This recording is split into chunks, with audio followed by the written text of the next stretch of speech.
사랑하는 우리 대전명석교회 성도님들, 예수 그리스도 안에서 참된 기쁨과 위로와 평안을 얻게 되는 하나님의 백성들 다 될 수 있기를 간절히 소원합니다. 오늘 드디어 이제 빌립보서 강의 첫 번째 시간입니다. 사도행전 16장에 보면 사도 바울이 바나바와 다투는 내용이 있습니다. 바나바와 다투고 거기에서 이제 갈라져서 사도 바울은 원래는 소아시아 쪽으로 전도 여행을 가려고 했는데 그때 마게도냐 그 사람의 환상을 보게 됩니다. 와서 나를 도우라, 와서 나를 도우라, 그 외침의 소리를 듣고 방향을 바꿔서 어디로 가게 되죠? 유럽으로 가게 되죠. 이제 그 유럽으로 전도 여행을 떠나가면서 가장 먼저 개척하게 된 교회가 어디일까요, 여러분? 빌립보 교회입니다. 가장 먼저 처음으로 유럽 전도 여행을 떠나면서 개척했던 교회, 그 교회가 빌립보 교회였습니다. 여러분, 우리에게 첫이라는 의미는 굉장히 중요한 의미를 담고 있지 않습니까? 무엇이든지 처음은 특별한 의미를 갖습니다. 그래서 여러분들 혹시 다 잊어버리셨습니까? 첫사랑이요. 첫사랑. 에베소 교회가 잃어버렸던 그 첫사랑. 가끔 제 아내가 물어보더라고요. 여보, 당신의 첫사랑은 누구입니까? 그때 절대 이야기하면 안 됩니다. 당신이 첫사랑이야. 당신이 내 첫사랑이고 내 끝사랑이야. 그렇게 여러분들의 우리 남자 성도님들의 아내분들, 내 남편이 내가 첫사랑이라고 하면 그게 진짜인가 보다 믿고 사시기 바랍니다. 예. 첫사랑, 특별한 의미가 있지 않습니까? 아무한테도 이야기할 수 없지만 영원히 잊혀지지 않는 첫사랑이 있습니다. 첫 월급, 내가 열심히 일을 해서 벌었던 그 첫 월급, 그래서 내가 처음으로 그렇게 부모님을 위해서 빨간색 내복을 사드렸던 그 첫 월급의 감격과 기쁨, 그 월급 수고하고 노동했던 그 성취감을 우리가 잊어버릴 수 없습니다. 그리고 첫 교회요. 내가 만났던 첫 교회, 특별히 우리 대전명석교회 성도님들은 이 대전명석교회가 첫 교회인 성도님들이 정말 많으시더라고요. 얼마나 축복입니까? 내가 처음 만난 교회가 이렇게 귀하고 은혜가 넘치는 교회라는 것이 얼마나 큰 복입니까? 우리 대전명석교회에서 그 첫사랑의 감격을 늘 기억하며 뜨거움으로 하나님을 만나고 신앙생활 할 수 있는 우리 대전명석교회 성도님들 다 될 수 있기를 간절히 소원합니다. 모든 첫 번째는 이렇게 특별한 의미가 있습니다. 근데 사도 바울이 유럽 여행을 떠나면서 전도 여행 가운데서 처음으로 개척한 교회가 어디입니까? 빌립보 교회예요. 그래서 사도 바울의 마음속에 이 빌립보 교회를 향한 특별한 애착과 마음이 있었습니다. 그 마음을 담아서 사도 바울이 편지를 보내게 되죠. 여러분, 이 기쁨의 편지, 그 사랑의 감격을 담아서 보내는 이 서신서의 서막을 열면서 사도 바울이 자기 자신을 뭐라고 소개하고 있습니까? 누구라고 소개하고 있습니까? 예수 그리스도의 종이다. 나는 그리스도의 종입니다. 그렇게 소개하고 있습니다. 나 자신에 대해서 고민하지 않고 생각하지 않고 내가 겸손하게 그리스도의 종입니다. 그렇게 표현을 해도 얼마든지 나를 존중하고 받아주고 용납하고 이해할 수 있는 성도들, 그래서 내가 불편해하지 않고 걱정하지 않고 특별한 의미를 부여하지 않고 글을 쓰면서 편지를 쓰면서 어떻게 시작해야 할까 심사숙고를 하면서 편지를 쓰는 것이 아니라 마음 편하게 즐거운 마음으로 가벼운 마음으로 나는 예수 그리스도의 종입니다 써도 전혀 오해하지 않는 그 성도들, 여러분 빌립보 교회 성도들은 그런 성도들이었습니다. 그래서 사도 바울에게 이 빌립보 교회는 정말 특별한 의미를 가지고 있었습니다. 빌립보 교회의 이 빌립보서의 가장 큰 특별한 특징이 무엇인지 아십니까?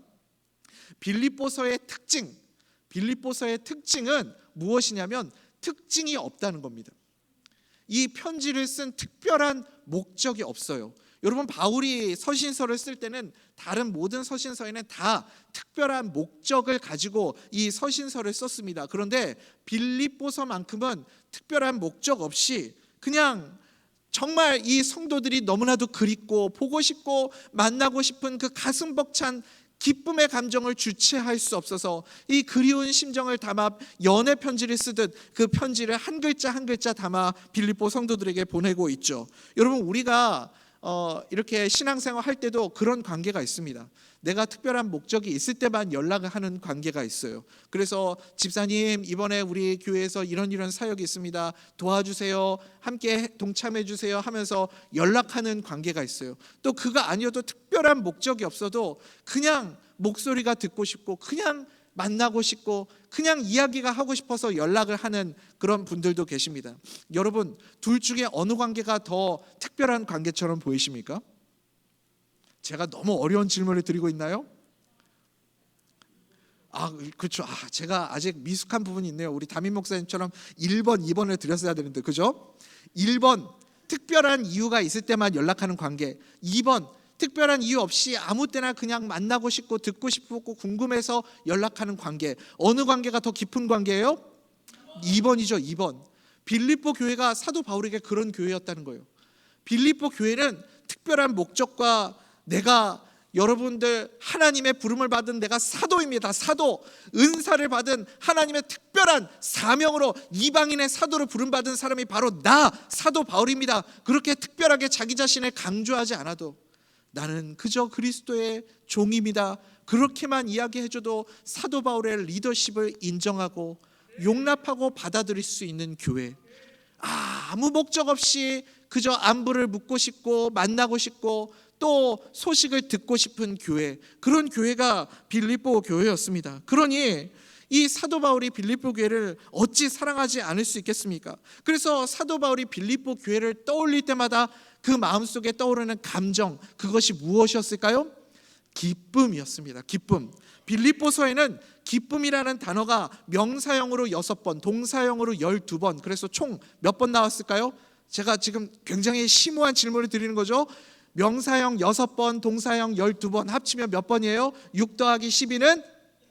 죄송합니다. 18번이나 반복이 되고 있어요. 빌립보서는 4장밖에 안 되는 아주 짧은 서신서입니다. 그런데 이 짧은 서신서에 기쁨이라는 단어가 무려 몇 번 나온다고요? 18번이나 나오고 있어요. 여러분, 그런데 아무도 놀라시는 분이 없네요. 감사합니다. 이 기쁨의 서신서를 읽으면 우리 가운데도 말할 수 없는 기쁨이 마치 전염되듯이 그렇게 우리 기쁨이 우리 가운데 퍼져나가게 될 줄 믿습니다. 빌립보서는 그래서 온통 기쁨으로 가득 찬 서신이다, 이렇게 표현을 해도 과언이 아닙니다. 사랑하는 우리 성도님들, 이해가 되십니까?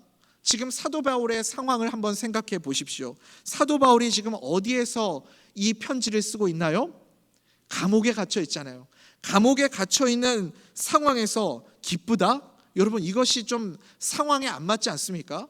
좀 연결이 자연스럽지가 않잖아요. 사도 바울이 전하고 있는 메시지가 무엇입니까? 바로 이것입니다. 상황이나 사건이나 나의 인생 가운데 주어져 있는 형편이나 이런 것이 기쁨의 조건이 될 수 없다는 겁니다. 여러분, 우리가 부르는 찬송의 고백이 있잖아요. 높은 산이 거친 들이 조막이나 궁궐이나, 그 다음 가사가 뭐죠? 내 주 예수 모신 곳이 그 어디나 하늘나라. 내 주 예수 모신 곳이 초막이나 궁궐이나 거친 들이나 벌판이나 상황이나 조건이나 내 앞에 주어져 있는 사건이나 현상이나 이런 것은 전혀 상관이 없고 내 안에 예수 그리스도가 계심을 통하여서 어떤 상황이든지 그 예수 그리스도를 바라보면 나는 기뻐할 수 있다. 그것이 빌립보서의 메시지 아닙니까? 그래서 빌립보서는 1장부터 4장까지 기쁨으로 가득 채워져 있습니다. 1장의 핵심 메시지가 무엇입니까? 고난 가운데 우리가 발견하게 되는 기쁨이고, 2장은 섬김을 통해 우리가 얻게 되는 기쁨이고, 3장은 믿음을 통해 얻게 되는 기쁨이고, 4장은 나눔을 통해 얻게 되는 기쁨, 그것을 우리에게 전하고 있습니다. 그러니까 여러분, 어때요? 다 기쁨이죠. 다 기쁨입니다. 시작은 무엇이든지 간에, 어떻게 시작되든지 간에, 섬김으로 시작되든 믿음으로 시작되든 나눔으로 시작되든 고난으로 시작되든 그 모든 시작은 다 다르지만 마지막의 끝은 다 무엇으로 끝납니까? 기쁨으로 끝나고 있습니다. 이것이 빌립보서의 주제이고 핵심 메시지입니다. 오늘 우리가 읽은 빌립보서 1장 1절에서 2절은 사도 바울의 문안 인사입니다. 사도 바울이 빌립보 교회 성도들에게 지금 문안 인사를 하면서 그가 이렇게 벅찬 심정으로 정말 보고 싶고 만나고 싶고 기다리는 우리 성도님들을 만나고 싶은 그 벅찬 심정으로 기쁨을 감출 수 없어서 기쁨의 편지를 쓰고 있습니다. 우리 1장 1절 말씀 같이 한번 읽어볼까요? 시작. 그리스도 예수의 종 바울과 디모데는 그리스도 예수 안에서 빌립보에 사는 모든 성도와 또한 감독들과 집사들에게 편지하노니. 아멘. 아멘.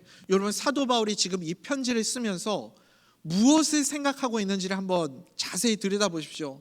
무엇을 그리워하고 있고 무엇을 그렇게 애타게 찾고 있는지를 한번 생각해 보십시오. 여러분, 대전하면 가장 먼저 떠오르는 이미지가 무엇이죠? 대전하면 여러분 떠오르는 이미지가 어느 빵집의 튀김 소보로가 떠오르면 안 됩니다. 어떤 분은 대전하니까 한화 이글스가 떠오르시는 분도 계시더라고요.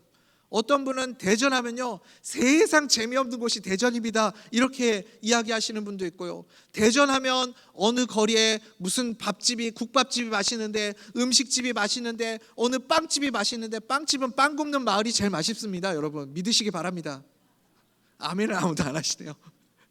여러분, 그렇게 그 거리가 생각나고 음식집이 생각나고 그런 건물들이 생각나고 그 지역이 생각나는 것이 아니라 지금 사도 바울이 무엇을 그리워하고 있는지를 한번 보십시오. 사도 바울은 빌립보 교회를 생각하면서 그 영혼을 그리워하고 있습니다. 그 영혼을 바라보고 있습니다. 그래서 바울은요, 지금 다른 게 보이는 게 아닌 겁니다.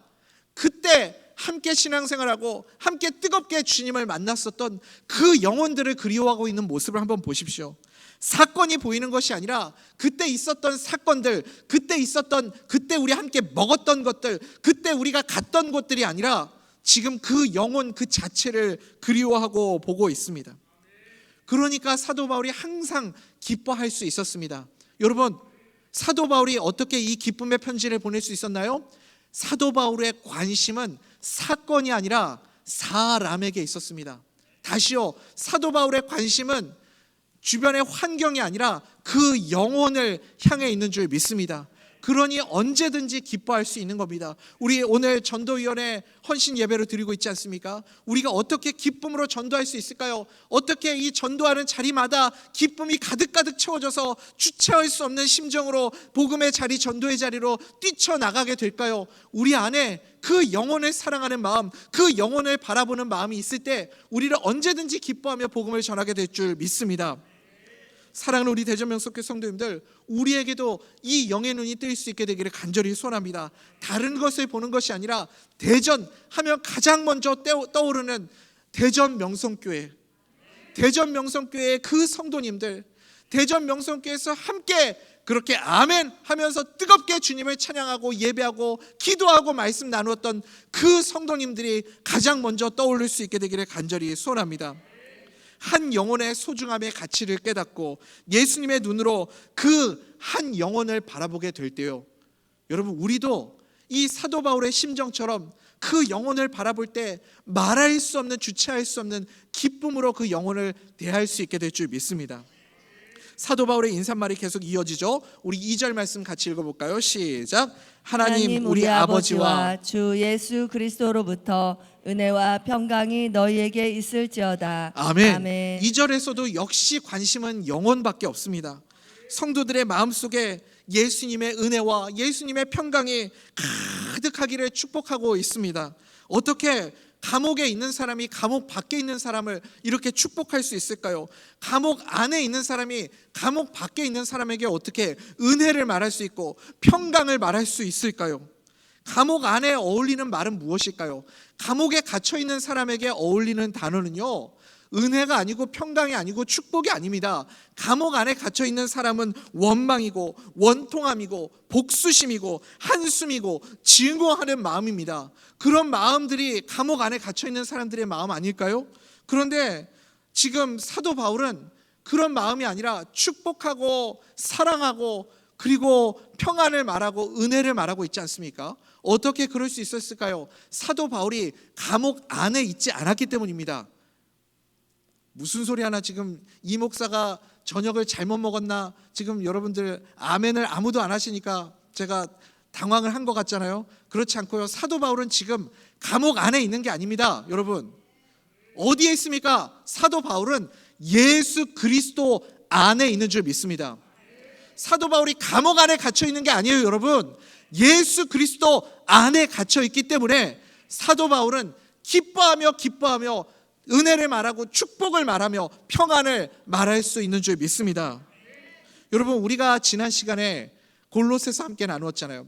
골로새서 맨 마지막 4장 18절 말씀에 우리가 나눌 때 사도 바울이 이제 골로새 교회 에바브로의 뒤를 이어서 2대 담임 목사로 섬기게 될 아키포를 축복하면서 조언을 하고 있지 않습니까? 아키포에게 조언을 하면서 무슨 얘기를 합니까? 나 바울은 친필로 문안하노니 내가 매인 것을 생각하라. 내가 매인 것을 생각하라. 은혜가 너희에게 있을지어다.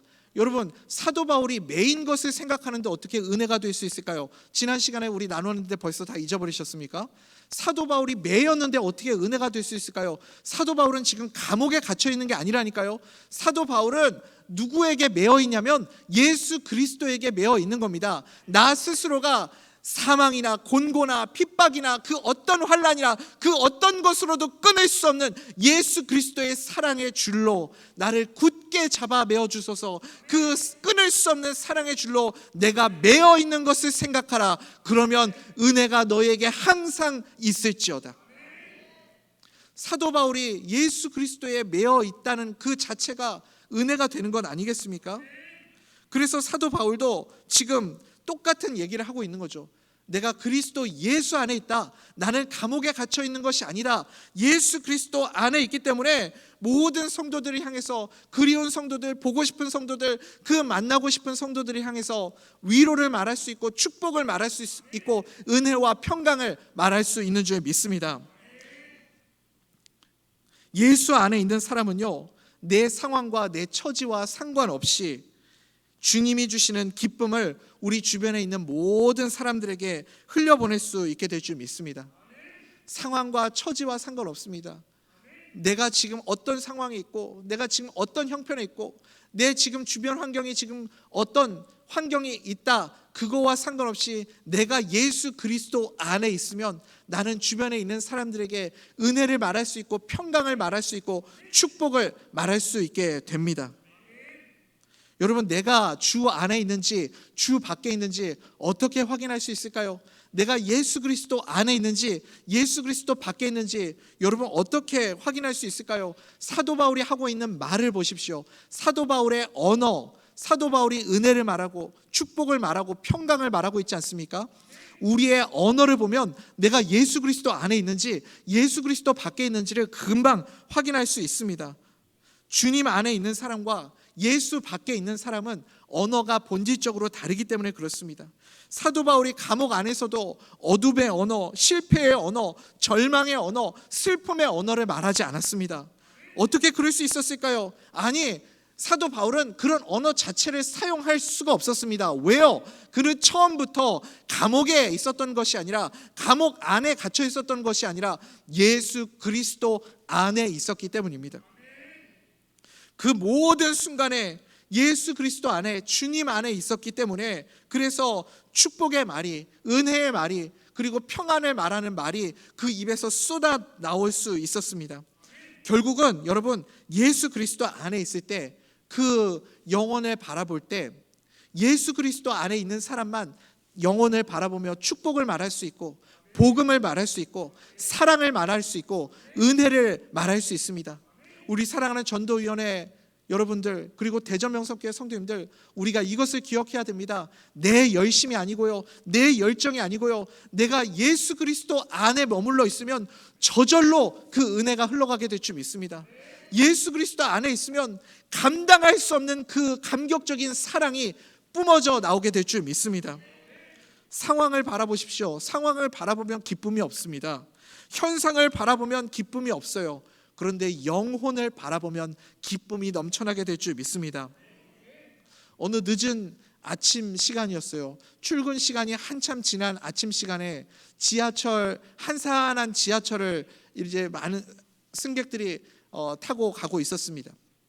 근데 어느 어린 한 5살쯤 된 남자애 하나가 저쪽 지하철 그 칸 끝에서부터 저쪽 끝까지 막 소리를 지르면서 우다다다다다다다 우다다다다다다 막 뛰어다니기 시작하는 겁니다. 그러니 그 모습을 바라보면서 조용하고 한산한 그 전철을 즐기면서 가고 있었던 승객들이 조금씩 짜증이 나기 시작했어요. 네 집 아들인데 저렇게 애가 부산스럽게 소리를 지르면서 뛰어다니지, 어느 부모가 제재도 안 하고 저렇게 공공장소에서 소란을 피우게 내버려 두지, 막 짜증이 나기 시작했어요. 또 이 아이가 거기서 머무르는 것이 아니라 흙 묻은 신발을 신고 승객들이 앉아야 되는 그 의자 위를 막 밟고 올라가서 뛰어내리고 소리를 지르고 슈퍼맨 하면서 막 뛰어내리고 막 여기저기를 뛰어다니는 겁니다. 그 모습을 보다 참다 못한 어느 나이가 지긋하신 노신사분께서 그 아이의 아버지처럼 보이는 젊은 분에게 다가가서 말을 거는 거죠. 이보시오 선생님, 혹시 저 뛰어다니는 아이의 아버지가 선생님이 맞으십니까? 물었습니다. 그랬더니 저 창밖을 내다보면서 멍하니 앉아 있었던 그 젊은 아저씨가 정신이 번쩍 들어서 죄송합니다. 제가 저 아이의 부모가 맞습니다. 그렇게 이야기를 했어요. 그래서 이 노신사분께서 아주 정중하게 이렇게 이야기를 했죠. 그때 이야기를 하고 있을 때 다른 승객들은 안 듣는 척, 못 본 척, 모르는 척 하고 있었지만 모든 관심이 거기에 쏠려 있었습니다. 왜냐하면 안 그래도 짜증나고 불편했었는데 그 어르신이 이야기를 꺼내주는 게 너무 통쾌하고 기분이 좋았거든요. 그래서 저 아저씨를 어떻게 혼을 내나, 어떻게 호통을 치나 궁금해서 핸드폰을 하는 척, 창밖을 내다보는 척, 딴 생각을 하고 있는 척, 자고 있는 척 하면서 온통 신경과 귀는 그 대화에 이렇게 쏠려 있었죠. 근데 그 젊은 아이의 아버지가 아무도 안 듣는다고 생각하니까 그 노신사 할아버지에게 자기의 속마음을 그렇게 이야기를 하는 거죠. 죄송합니다 어르신, 실은 방금 저 아이의 엄마의 장례식을 마치고 돌아오는 길입니다. 저 피덩이 같은 철딱선이 없는 저 어린아이, 자기 엄마가 어떻게 되는지도 아직 상황 파악도 못하는 저 어린아이를 내가 어떻게 키워야 될까, 이 생각 저 생각을 하다가 생각에 빠져 있다가 제 아들놈이 저렇게 뛰어다니는 것도 제가 미처 보지 못했습니다. 정말 죄송합니다. 그렇게 이야기를 했어요. 여러분, 상황은 바뀐 게 하나도 없어요. 똑같습니다. 여전히 그 아이는 천방지축 여기서 저기로 뛰어다니고 소리를 지르고 의자 위에 올라갔다가 뛰어내리고, 그런데 무엇이 달라졌습니까? 그 아이를 바라보는 시선이 달라졌어요. 방금 전까지만 해도 짜증이 가득한 시선으로, 방금 전까지만 해도 화가 나가지고 아니 네 집애길래 저렇게 아무도 통제를 안 하고 이 공공장소에서 소리를 지르게 만들어, 화가 나가지고 막 얼굴이 붉어졌던 그 승객들의 모습들이 완전히 달라졌어요. 어떤 아주머니는 그 어린 아이를 바라보면서 안 들리게 나지막한 목소리로 찌릿하고 안타까운 눈으로 혀를 차고, 어떤 대학생 청년은 그 아이를 바라보면서 눈물 글썽글썽한 눈으로 그 아이를 바라보고, 또 어떤 할머니는 그 아이를 불러다 놓고 엉덩이를 토닥토닥 토닥여 주면서 머리를 쓰다듬어 주고, 그 승객들의 시선이 완전히 달라진 거죠. 여러분, 무엇이 달라졌습니까? 무엇이 그 사람들의 시선을 변화시켰습니까? 그 영혼을 바라보는 마음, 그 영혼을 이해하는 마음, 상황과 현상을 바라보는 것이 아니라 그 영혼을 바라보게 될 때 우리의 시선도 우리의 마음도 달라지게 될 줄 믿습니다. 그저 방금 전까지만 해도 짜증이 나고 화가 나는 시선으로 그 아이를 바라봤는데, 이제는 연민과 애정 어린 눈빛으로 저 천진무구한 어린아이 앞으로 어떻게 하면 좋을까, 모든 사람들이 그 아이를 바라보면서 그렇게 사랑하는 마음이 생겨나지 않습니까? 그 아이가 여전히 소리를 지르고 여전히 뛰어다니고 여전히 천방지축 그렇게 난리법석을 부려도 이제는 아무도 그 아이를 향해서 함부로 말하는 사람이 없습니다. 왜 그럴까요? 왜 그럴까요? 상황이 아닙니다. 현상이 아닙니다. 비로소 그 아이를 제대로 볼 수 있게 되었기 때문입니다. 사랑하는 우리 대전명석교 성도님들, 이제 말씀 맺겠습니다. 어떻게 우리 가운데 늘 기쁨이 넘쳐나는 삶을 살아갈 수 있을까요? 어떻게 사도 바울처럼 감옥 안에 갇혀 있는 사도 바울이 기쁨이 넘쳐나는 그 사랑의 언어들을 뱉어낼 수 있는 그런 인생을 살아갈 수 있을까요? 내 상황이 아닙니다. 내 형편이 아니에요. 나는 도저히 웃을 수 없는 상황, 내 가정의 모습, 내 눈앞에 펼쳐져 있는 상황, 현상을 보면 우리는 기뻐할 수 없습니다. 그러나 내 안에 계시는 예수 그리스도, 그 주님을 바라보면 여전히 우리는 기뻐하게 될 줄 믿습니다. 그 주님의 눈으로 영혼을 바라볼 수 있게 되기를 소원합니다. 현상을 바라보고 사람을 바라보면 기쁨이 없습니다. 그런데 예수 그리스도의 눈으로 영혼을 바라보면 사랑하는 마음, 그 영혼을 이해하는 마음, 그리고 그 영혼을 바라볼 때 주체할 수 없는 기쁨이 우리 가운데 넘쳐나게 될 줄 믿습니다. 우리가 오늘 부른 찬송 있잖아요. 주 안에 있는 나에게 딴 근심 있으랴. 십자가 밑에 나가 내 짐을